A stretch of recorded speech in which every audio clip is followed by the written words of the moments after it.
Super Radio. Dapat pag-aralan muna at huwag gawing sapilitan ang iminumungkahing 4-day work week na apat na araw na pasok sa trabaho sa loob po na isang linggo.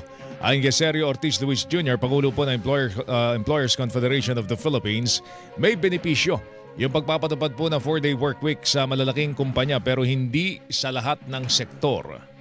Yan naman, basta done properly po pwede. But it cannot be compulsory. Unang-una, maraming, one formula cannot fit all. No? Na marami yung mga opisina na hindi po pwede yan. Like there was healthcare, mga retail, hindi po pwede.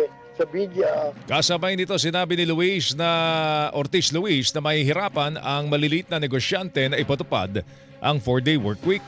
Ang problema, ang tama niyan sa mga maliliit na kumpanya, mga micro. Alam mo, 90% enterprises natin micro. Yun hindi po pwede magdagdag ng tao yun. Hindi nila kaya. Yung mga ibang opisina naman, mag-experimento sila, magastos yan. Kaya dapat yan, pag-aralang mabuti how to implement, tsaka tingnan yung mga batas natin. Pero tayo 40-hour working law na kailangan mag-bayad ng overtime, no? Tinig po ni Sergio Ortiz Luis Jr., Pangulo po ng Employers Confederation of the Philippines.